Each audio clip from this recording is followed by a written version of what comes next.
It happened 2 nights before my wedding. Not even a full 48 hours before I was supposed to stand under the autumn sky, in the vineyard my fiancée and I had fallen in love with during a random weekend road trip, and say I do.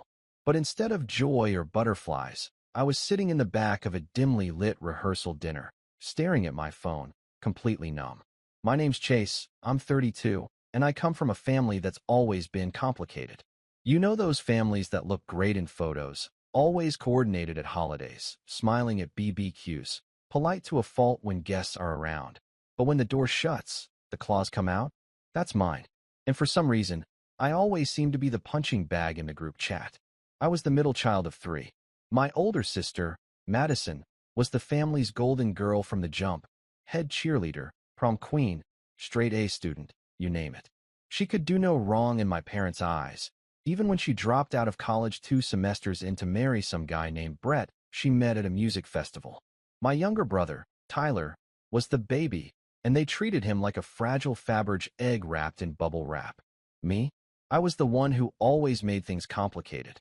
Quiet, introverted, the kind of kid who'd rather stay in his room tinkering with code or reading than playing catch in the backyard. My parents said I overthought things and took things too personally. Madison once called me emotionally fragile during Thanksgiving after I didn't laugh at a joke she made about my old acne scars. Everyone laughed with her. I didn't need another bite that day. Still, I didn't cut them off. I always held on to this foolish belief that if I just gave more, proved more, they'd start seeing me for who I really was. That maybe one day they'd be proud. So when I started my own company at 27, a mobile app development firm that took off faster than I ever imagined, I kept most of it to myself. I didn't want to be the target of jealousy or mockery. I just quietly made a life for myself. And when I met Lauren, my now fiancée, it was like finally someone saw me. Really saw me. She was kind, grounded, sharp as hell, and made me feel like I mattered. She didn't care about flashy success or how many zeros were in my bank account. She cared about how I treated the barista, how I talked about my day, how I lit up when I shared a childhood memory that wasn't painful. I proposed after 2 years. She said yes, smiling through tears. I should have known then that my family would find a way to ruin it. The first red flag came a few months into planning. Lauren and I were footing the bill for everything. We chose to have a modest wedding, under 100 guests, outdoors, catered by a family-run farm-to-table place we loved. I reached out to my parents, Madison, and Tyler individually to talk about logistics, hoping they'd be supportive. My parents were oddly indifferent, giving vague, "We'll see if we can get time off," responses, which was wild considering I told them the date 6 months in advance. Tyler ghosted me completely. And Madison, well, Madison said, "That weekend is actually super inconvenient. Brett has a fishing trip with his buddies, but I'll try to swing by if I can find a cute enough dress on short notice." That's what she said, word for word. Still, I kept my cool. I told Lauren they were probably just being themselves and not to take it personally. But deep down, something had shifted. And then came the family group chat incident. A couple weeks before the wedding, Lauren sent out a cute little reminder message in our family group thread, just a lighthearted countdown with a picture of the venue and a note that said, "Can't wait to celebrate with all of you." She even added a champagne emoji. No one replied. Not even a thumbs up. It sat there, unread by my brother, ignored by my parents, and worst of all, seen but untouched by Madison. That night, Lauren quietly deleted the message from the chat. She didn't say anything. She just curled up next to me on the couch and said, "It's okay. It'll still be a beautiful day." I wanted to believe her, so I doubled down. I made a last-ditch effort to make them feel included, even excited. Maybe I was still chasing the fantasy of a family that celebrated me. I didn't just invite them. I went all out. I booked a full week-long vacation in Europe for them, scheduled to happen a month after the wedding. All expenses paid. Flights, hotels, sightseeing, everything. It wasn't a honeymoon for me and Lauren. This was just for them. My gift to show that I wasn't holding a grudge, that I wanted to share this new chapter of my life. I didn't tell them right away. I was saving it as a surprise during the rehearsal dinner. But the rehearsal dinner never really felt like a celebration. My parents didn't come. Flights were too expensive, they said, even though they were only a 2-hour drive away. Tyler didn't even RSVP. And Madison arrived halfway through the dinner in a white dress. Yes, white. Lauren's face said it all, but she didn't make a scene. Madison waltzed in like she was the guest of honor, gave Brett a dramatic kiss on the cheek, and proceeded to dominate the conversation with stories about her latest influencer collab, whatever that meant. She didn't ask a single question about the wedding. Not one. And then, 2 days before the big day, I got the text. I was helping Lauren organize table cards when my phone buzzed. It was from Madison. Short. Blunt. No greeting. No one's coming to your wedding. We all decided you're not worth the trip. I stared at it. My thumb hovered over the screen. I felt Lauren's eyes on me, waiting for me to read it aloud. But I couldn't. I just handed her the phone. She read it, blinked, and then asked, "All of them?" I nodded. That was it. No explanation. No apology. Nothing. Just that sentence. For a minute, I didn't even feel hurt. I felt hollow, like I'd finally reached the end of something I'd been holding onto for way too long. I stood up, walked to the kitchen, poured myself a glass of water with trembling hands, and just sat at the table in silence while Lauren came up behind me and rested her chin on my shoulder. She didn't say anything. She didn't need to.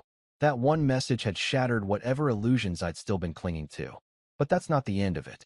Because what Madison didn't know, what none of them knew, was that just 3 hours before she sent that message, I had finally finished confirming the details on that European vacation I booked for all of them. A luxury resort, a private tour of Tuscany, wine tastings, and spa days. Everything set under my name, my account, my card.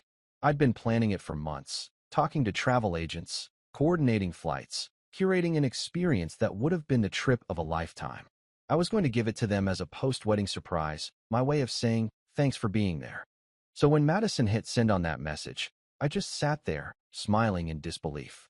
Not anger, not even sadness, just this eerie calm. I picked up my phone, opened the travel app, and tapped the cancel reservation button. Then I made one more call to the resort manager in Italy.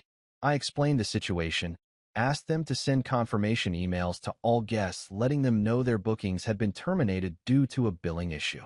The manager, a polite man named Marco, said, "Of course, sir. It will be done within the hour." And then I waited. Because if I know anything about my family, it's that they never read the fine print. And they definitely didn't realize that every room, every flight, and every reservation was linked to me. By that evening, my phone lit up like a Christmas tree. And that is where things got very interesting. I wasn't expecting them to find out so soon. I figured it would take a couple of days, maybe even until they got to the airport. But no, it happened fast. Like comically fast. It started with a text from my dad, which was already weird because he hadn't reached out directly in months. I stared at his name on the screen for a few seconds before opening it. There's something wrong with the resort. They just called to say the rooms were canceled? Did you do that?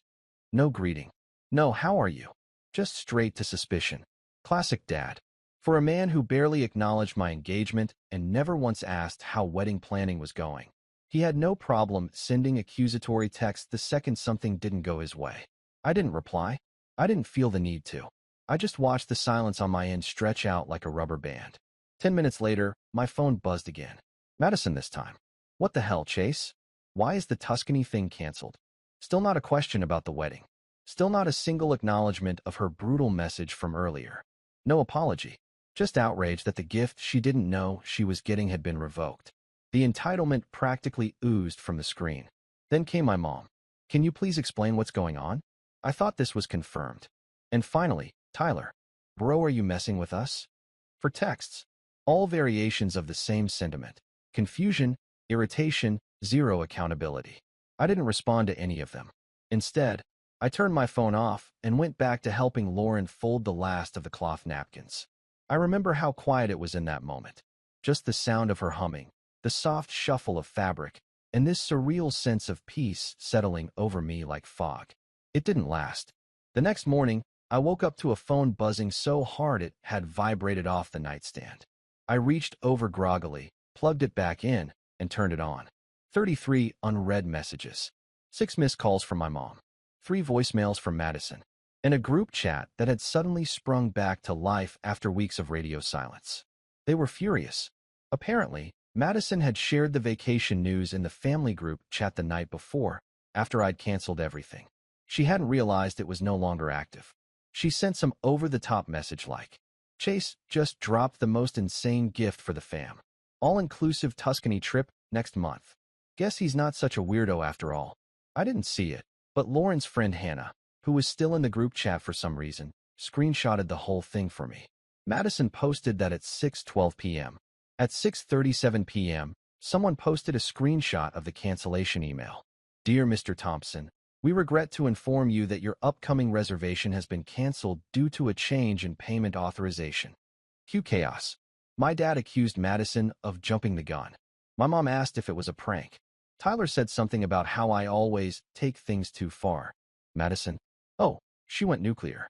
She posted screenshots of our private messages. Yes, my sister doxed me in our own family group chat, showing that I had seen her "you're not worth the trip" text and didn't reply. She followed it with, "So you're seriously going to cancel an entire family trip just because I told you the truth? That's pathetic, Chase." And that was the breaking point. Not the part where they didn't come to my wedding. Not the part where they ignored Lauren's sweet messages. Not the part where they humiliated me at dinner, or when Madison wore a white dress like she was mocking the whole thing. No, the breaking point was that after everything, after the silence, the snubs, the straight-up emotional neglect, they still thought I owed them something. That I was pathetic for finally saying no. That the problem wasn't their absence, their betrayal, or their cruelty. It was my reaction to it. Lauren sat next to me on the couch as I scrolled, her hand gripping mine like she was afraid I might throw my phone through the window. I didn't. I just kept reading. I kept reading until my stomach physically hurt. And then I started remembering. All the little things. The birthday parties where my cake was smaller. The time Madison got a new iPhone for Christmas and I got socks. The way my dad would joke in front of his friends that I was the family introvert. You know, every family's gotta have one. The time Tyler crashed my car and my parents made me apologize for leaving the keys out. The dozens of little reminders over the years that I was somehow less. And I realized something that hit harder than anything else. They didn't just ignore me. They never actually saw me. I had spent 32 years trying to prove I was worthy of being part of a family that never really wanted me to begin with. I didn't cry. I didn't scream. I didn't even respond to the messages. I just set my phone down, looked at Lauren, and said, "I think I'm done." She nodded like she had been waiting for me to say that for years. I thought maybe that would be the end of it. That they'd get the message, literally and figuratively, and leave it alone. Nope. By that afternoon, I had voicemails from extended family. My mom had apparently called my Aunt Denise, who lived 3 states away and who I hadn't spoken to since high school, to complain that I was spiraling. Denise left a voice message that started with, "Hey honey, it's Aunt D. I heard you're having a little moment," and went on to say how family is forever and how I shouldn't let petty things ruin relationships. Petty things. Petty? I nearly laughed out loud. But the laughter died fast when I got a Facebook message from my cousin Riley, who I hadn't seen since his bachelor party in 2019. "Dude, what happened with the trip? My mom said your mom said you're in some kind of fight? Should I cancel my PTO?" I didn't even reply. I had been quiet for so long, so accommodating, so willing to bend and stretch and give without asking for anything in return. But now that I had finally stood up for myself, just once, with one click of a cancel button, they were treating it like I had burned the whole family tree to the ground. And that's when I realized maybe I had. Maybe I finally lit the match they had been daring me to light for decades. But here's the thing. That wasn't even the real betrayal yet. That came the next morning. Lauren and I were at the venue, doing a final walkthrough with the florist and photographer. It was peaceful. The vineyard had this soft breeze, the kind that makes you feel like time is slowing down, and I was finally feeling a little lighter. Until my best man, David, walked up with his phone in his hand and a strange look on his face. "You're not gonna like this," he said, before showing me the screen. It was a Reddit post. A public Reddit post. On r/wedding drama. The username wasn't immediately familiar, just a throwaway, but the writing style? The details? It was unmistakable. Someone had posted a story about a controlling tech bro groom who weaponized money to manipulate his family and canceled an entire European vacation out of spite because his sister couldn't make it to his overpriced wedding. And the kicker? They posted photos. Of me. Of Lauren. Of our venue. They blurred out our faces, but barely. The comments were brutal. People calling me selfish, saying I was emotionally immature, speculating that I was some kind of narcissist with money and abandonment issues. Lauren took one look and gasped. "That's your suit. That's our venue." We both knew instantly. It was Madison. No one else would have known that much. No one else would have described me in those words. She had always said things like, "tech bro," to dismiss my career. Always said Lauren was too normal for me. She was the only one who had taken photos at the rehearsal dinner. And now, 2 days before my wedding, she had posted about us online. Framed it like she was the victim. Painted me as some bitter rich kid having a meltdown because his family wasn't bowing down to his demands. That was the real betrayal. Because now it wasn't just private. Now it was public. I stared at the screen for a long time. Not angry. Not even shocked. Just broken. Lauren put her hand on my back. "What do we do?" I looked at her, my jaw clenched so tight it hurt. And I said the only thing I could think to say. "I think it's time they learn what consequences really look like." I didn't sleep the night before the wedding. Not because I was nervous. Not because of excitement. But because somewhere between rereading the Reddit post for the third time and listening to Madison's voicemail for the fifth, something in me snapped. Not in a fiery, screaming, throw things across the room kind of way, but in that cold, silent way where your entire body goes still because you finally realize just how deep the knife really went. There's a kind of heartbreak that's so quiet, so absolute, it doesn't need tears. It just leaves you empty. I lay in bed with Lauren's hand resting on my chest, her breathing slow and soft beside me, while my mind spun through years of memories like a tape I couldn't shut off. Childhood birthday parties where Madison accidentally knocked over my cake. Family game nights where I was always the one blamed for ruining the vibe. Report cards with straight A's that got a nod while Tyler's C+ in geometry earned him a celebratory dinner. It wasn't just the Reddit post. It wasn't even just the wedding snub or the vacation betrayal. It was the cumulative weight of a lifetime of being quietly dismissed, subtly mocked, and emotionally sidelined. And now, when I had everything to give, when I had built a life full of love, a business that thrived, a future worth celebrating, they still chose to belittle me. They chose to make me the villain of my own story. That was the fall.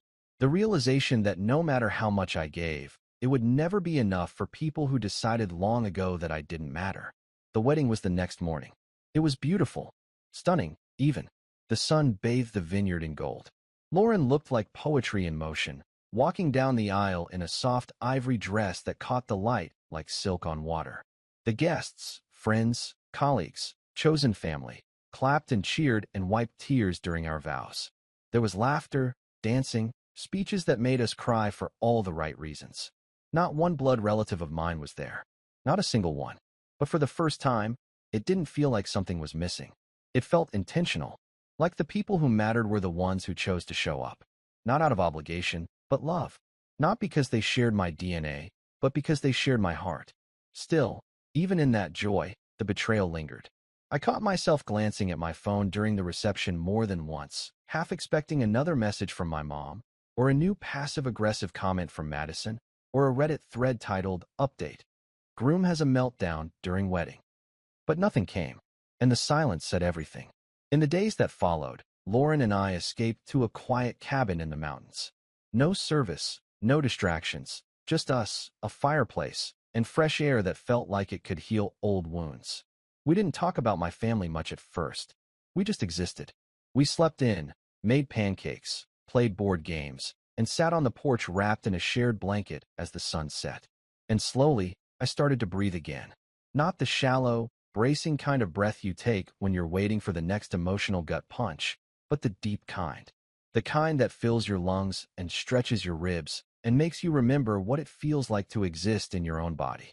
That was the beginning of the rise. Not dramatic, not instant, just quiet steps back into myself. When we got back from the cabin, I muted the family group chat, archived the texts, unfollowed Madison on every platform. I didn't block anyone, not yet. That felt like giving them too much space in my head. But I did what I needed to do to create some distance. And then, I started rebuilding. Not in the way people imagine when they think revenge. There was no montage of me hitting the gym or launching a new company or buying a sports car. I didn't suddenly reinvent myself overnight. What I did was simple. I started choosing peace. I met with my team at work and told them I was going to take a step back from day-to-day operations. I promoted my CTO, the brilliant and loyal friend who had been with me since day one, and gave him the reins. I didn't want to live in meetings and stress anymore. I wanted to create again. So I opened a side project, something small, personal, an app to help people set boundaries with family. It was half joke, half serious at first. A digital, no-contact planner with reminders for self-care, guided journaling prompts, and even scripts for saying no. Lauren thought it was hilarious and brilliant. We brainstormed late into the night, laughing as we mocked up potential features like toxicometer. Rate your family's drama level today. I didn't expect it to take off, but it did. Within a few months, we had tens of thousands of downloads. Emails poured in from people who said it helped them walk away from abusive parents, or navigate difficult conversations with narcissistic siblings, or finally, make peace with their own decision to cut ties. It gave me purpose. It gave me voice. And it gave me a community I didn't even know I needed. People who got it. Who didn't say, but they're your family, or you should forgive them. People who said, you deserve better. And slowly, I started believing it. Lauren was my rock through all of it. Not just in the way she supported me, but in the way she never tried to fix me. She didn't offer platitudes or try to rationalize their behavior. She just listened, held my hand when I needed it, told me, you're not crazy. You're allowed to be hurt. You're allowed to let them go. And letting go became a process. I stopped checking the family chat, stopped wondering if they'd ever apologize. I stopped rewriting old conversations in my head, trying to figure out what I could have said differently to make them love me the way I deserved. I even stopped checking the Reddit post. But one afternoon, about 6 weeks after the wedding, I broke that rule. It was raining. Lauren was out shopping. I had just finished a call with a nonprofit who wanted to partner with my app. I should have felt proud, fulfilled. But I felt this tug, that old wound whispering. They're still out there, telling their version. So I opened Reddit. The post was still up, still gaining traction. But something had changed. Buried among the top comments were new voices. People who had seen our wedding photos on Instagram, who knew Lauren and me personally, who were pointing out discrepancies in the story. She left out the part where she texted her brother that no one was coming 2 days before the wedding. Didn't she wear white to his rehearsal dinner? I know Chase. He's one of the most generous people I've ever met. The narrative was shifting, not because I fought back, but because the truth has a way of rising, even when you're silent. That gave me the final push I needed. I opened my contacts, scrolled to Mom, deleted the number, did the same for Madison, and Tyler, and Dad. And as I watched their names vanish from my screen, I didn't feel sadness. I felt clean, like taking off a heavy coat you didn't realize you'd been wearing in summer heat. It was over. The part of my life where I begged for scraps of affection from people who never saw me. Now, I had a wife who loved me fiercely, a business that made a difference, a future I got to build on my terms. And most importantly, I had peace. But don't get me wrong, this isn't where the story ends. Because just when I thought I was done with them, they came back, not with an apology, not with remorse, but with demands. And that was their final mistake. It started with a letter, not a text, not a voicemail, a letter, mailed, stamped, delivered to my house in a plain white envelope with no return address. Just my full name, printed neatly, almost politely. At first, I thought it was junk mail. But when I tore it open, a single sentence in familiar handwriting slid out and hit me like a punch to the ribs. You've made your point. Now undo the damage. No greeting. No apology. Just that. It was from Madison. I knew her handwriting. Slanted, aggressive, overly loopy on the Y's and G's, like she was trying too hard to make it look feminine. I stared at the letter for a long time. I wasn't even angry. I was fascinated, like watching someone dig their own grave in slow motion.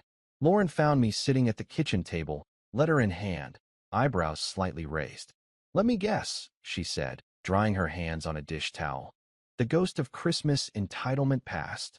I smirked. She wants me to undo the damage. Lauren blinked. The damage she caused? Apparently not. I folded the letter carefully and placed it on the table.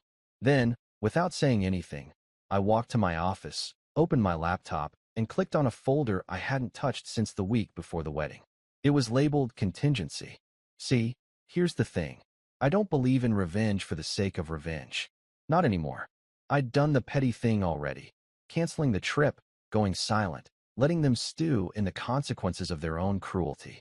That was about self-preservation, drawing boundaries, reclaiming dignity. But this was different. Madison didn't just want forgiveness, she wanted a reset. She wanted me to unwrite history. She wanted control back. And that made this more than personal. It made it strategic. So I opened that folder. Inside were screenshots, recordings, emails, and social media backups. All things I had quietly archived over the years. Not out of paranoia, but because some part of me knew this day might come. When you grow up around manipulation, gaslighting, and selective amnesia, you learn to keep receipts. There was an email from Madison calling Lauren a placeholder until someone better comes along. A group chat transcript where my mom suggested that inviting Lauren's family to Thanksgiving would make things awkward. A voice memo Tyler accidentally sent me during a camping trip, where he joked with his friend that Chase only gets invited to things so mom doesn't feel guilty. I had enough evidence to build a case against every single one of them. But I didn't want revenge for its own sake. I wanted clarity. I wanted them to understand, viscerally, that I was no longer the quiet kid in the corner who they could walk all over. I was a man with power, with resources, with a platform, and now, with a plan. The first thing I did was loop in David, my best friend, and now the only person besides Lauren who had seen the full scope of the family's meltdown. "You sure you want to do this?" he asked, nursing a coffee across from me at our favorite cafe downtown. I nodded.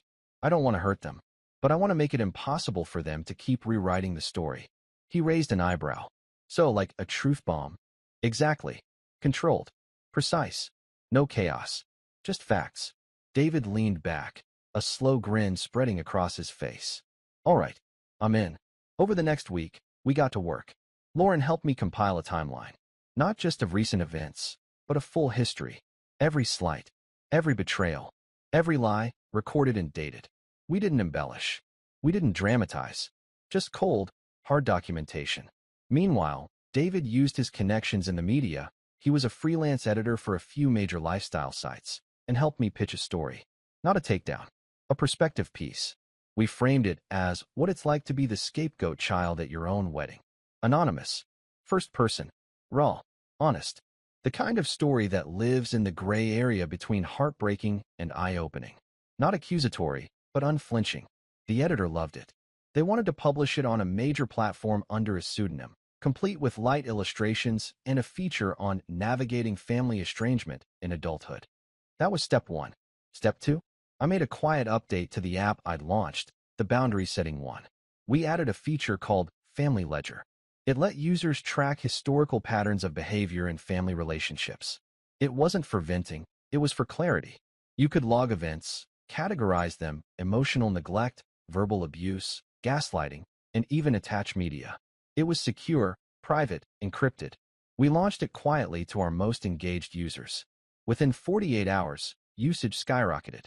People were ready to tell the truth to themselves. And I realized then, this wasn't just about my story anymore. This was a pattern, a generational wound, a quiet epidemic of good people being crushed under the weight of family expectations and forced silence. Step 3 was the most delicate. I scheduled a Zoom call with my accountant and my lawyer. Because, you see, a few years back, I'd set up a family trust. Not because anyone asked, but because I had once dreamed of helping my family build a future, of buying a lake house we could all share, of paying for Tyler's kids' tuition, of creating a safety net. That trust was still active, still untouched, still in my name, but not for long. I instructed my lawyer to dissolve it by the end of the month, to distribute the funds into a new charitable foundation, one with Lauren and me as co-chairs, dedicated to helping young adults recover from toxic home environments, find housing, mental health support, and career training. My family would never see a dime. That was step 4. By the end of the week, I felt different. Not vindictive, not smug, just clear. I didn't tell Lauren everything. Not yet. I wanted her to see it unfold without carrying the weight of expectation. But she knew I was planning something. She could see it in the way I moved, calm, deliberate, with a kind of quiet resolve she hadn't seen in me before. "Whatever you're doing," she said one night as we sat on the porch, "just promise me you won't let it darken you." I kissed the back of her hand. "It's not about darkness. It's about turning on the lights." She smiled. "Then light it up, baby." The article dropped 2 days later. It went viral. Not instantly, but steadily, organically. The headline wasn't clickbait. It was haunting. I got married without my family, and it was the first time I felt free. Thousands of shares. Comments from people who said it felt like their story. Therapists quoting it. TikToks dissecting it. It wasn't about me. It was about us. The forgotten middle children. The scapegoats. The quiet ones. The survivors. Madison knew it was me. Of course she did. She emailed me the next day. Not a letter this time. An actual email. Subject line, wow. The body? So now you're some kind of hero? Is this really the image you want of yourself out there? I didn't reply. Instead, I forwarded it to my lawyer. He replied with a one-line response. Per your previous instruction, we will finalize the trust dissolution by Friday. Let them read that headline. And I wasn't done yet. Because I had one more play. One final move. A wedding gift that had sat unopened in our guest room since the ceremony. A large, silver-wrapped box with no name tag. I hadn't wanted to deal with it before. Something about it felt off. But now, I opened it. Inside was a bottle of vintage wine. Expensive, rare, and a handwritten card that said, "Congratulations. Thought you might finally be growing up after all. Love, Mom." No mention of the wedding. No apology. Just a backhanded pat on the head. That's when I knew. The time for silence was over. I didn't need to scream. I just needed to show them who I had become. It all unfolded slowly. Not with a bang. Not with screaming matches or door slams or police reports. No viral expose. No public humiliation. Just a quiet unraveling. A series of consequences so well planned, so calmly deployed, that by the time they realized what had happened, they couldn't even figure out where it all started. And that was the point. I didn't want a war. I wanted clarity. And clarity is most powerful when it arrives like a sunrise, subtle, undeniable, and impossible to ignore. The dissolution of the family trust was the first domino. My parents hadn't known I was the one funding it. Years ago, during one of those brief stretches when I tried to build bridges, I'd mentioned I was creating something to help secure our family's future. My dad scoffed. My mom said it sounded like one of my tech world fairy tales. They didn't take it seriously, but they had accepted the benefits, quietly. See, over the past 2 years, they had gotten used to the small payouts. Not big ones. Just enough to feel comfortable. Enough to cover car repairs, property taxes, a few credit card payments here and there. Every time, they thought it came from some account Chase set up when he started making money. They never asked questions. They just assumed I'd always be there to bail them out. Then, one Friday morning, it stopped. No warning. No explanation. Just a formal letter from my attorney notifying them that the trust had been dissolved and reallocated. It hit my dad first. He called from a new number, probably thinking I'd blocked the old one. I hadn't, though I had silenced it. His voicemail was short and panicked. "Chase, I don't know what's going on with that fund, but the bank's saying it's gone. Is this some mistake? Call me back." 2 hours later, a voicemail from my mom. "Honey, we're confused. We just got this letter. Can we talk? I'm sure there's been some kind of misunderstanding." But the best came from Madison. An email titled, "You're really doing this?" She wrote 5 paragraphs of what she probably thought was a heartfelt plea. How this wasn't just affecting Mom and Dad, but the entire family. How Tyler was counting on that help with the baby on the way. How actions like this don't just hurt the people you're mad at, they hurt everyone. I didn't respond. Instead, I had my lawyer send a final statement to each of them. One simple page. It read, "This trust was funded voluntarily, with no legal obligation to any party. Its dissolution was a personal decision. Any future communication regarding family matters should be directed to Chase's legal representation. Please respect his personal boundaries moving forward." They went quiet after that. For a while anyway, but the fallout didn't stop there. Because right as the financial rug was being pulled out from under them, something else hit. The article. It was still circulating, still being shared on social media. And now? Now it had a name. Not mine, but someone had guessed it. A friend of Madison's apparently figured out who the story was about and posted a comment under a TikTok breakdown video. "Pretty sure this is about Madison T. in California. Her brother's a tech guy. He just got married." People started digging. Screenshots surfaced. Madison's Reddit post. Her Instagram stories from the wedding weekend where she casually mentioned not attending her loser brother's big day. A comment she left on someone's Facebook post complaining about overly sensitive siblings with too much money and not enough backbone. It didn't go full viral, but it was enough. She lost 2 brand partnerships. A fitness company dropped her after a few clients emailed with concerns about her toxicity and bullying. A podcast she'd been guest hosting didn't renew her contract. She posted a long story on her Instagram. Black text on a pink background. Just want to say to everyone messaging me, believe what you want. The truth always finds its way through. I'm at peace. Then she deleted her account for 2 weeks. I'd be lying if I said I didn't feel something when I saw that. But it wasn't joy. It was justice. And justice, when it arrives on time, doesn't need fanfare. It just needs to be finished. Tyler, meanwhile, tried to contact me indirectly through David. Apparently, he wanted to clear the air and start over as brothers. That would have meant more if it hadn't come attached to a message where he asked if I could help with a down payment for his new house. David didn't even bother passing it on. Just told me later, over drinks, with a raised eyebrow. You good with me ignoring him? I nodded. Better than good. But the real kicker, the final blow, came 6 months later. Lauren and I were celebrating our honeymoon late. We delayed it for work stuff, but we finally booked the dream trip. 2 weeks in Greece, just the 2 of us, unplugged. One morning, I checked my email to confirm a boat reservation and saw a message from my old high school alumni network. Boring stuff, mostly, but one part caught my eye. Join us for this year's alumni panel, featuring Chase Thompson, tech entrepreneur and co-founder of the Family Resilience Foundation. That name, Family Resilience Foundation. It was what Lauren and I had renamed the trust when we turned it into a nonprofit. The organization had grown fast. Between the app, the media coverage, and the surge of interest from therapists and support groups, we had found ourselves at the center of a movement. We were funding housing for estranged youth, providing legal aid for people dealing with abusive relatives, even sponsoring therapy grants. And now, I was being honored for it. The irony was poetic.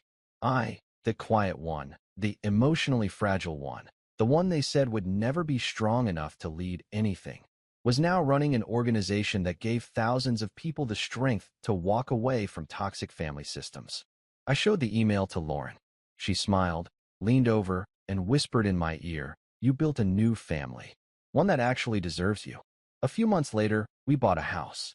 Not a mansion, not a tech CEO palace. Just a warm, spacious home with a backyard for the dog we eventually adopted, and a cozy office where I kept the framed letter from my mom, the wedding gift she'd sent. I kept it not out of sentimentality, but as a reminder that I had grown up in a house where love came with conditions. And now, I lived in one where love was unconditional. We never spoke again. Not my parents. Not Madison. Not Tyler. Not once. No more texts. No more voicemails. No more backhanded letters in the mail. They knew. They understood, finally, that the door wasn't just closed. It had been locked, sealed, and bricked over with peace, purpose, and power. And in the quiet that followed, I thrived. Because here's what they never understood. You don't need revenge to win. You just need to live a life so good, so full, so yours, that their absence becomes the best part of it. And mine did. The last time I ever heard from any of them was a holiday card from a distant cousin who wrote, "Your mom says hi." I didn't reply. I just folded the card in half, tossed it in the bin, and walked out to the backyard, where Lauren was laughing under the fairy lights, glass of wine in her hand, calling our dog back inside. She turned, caught my eye, and smiled. That's when I realized. They didn't lose me because I changed.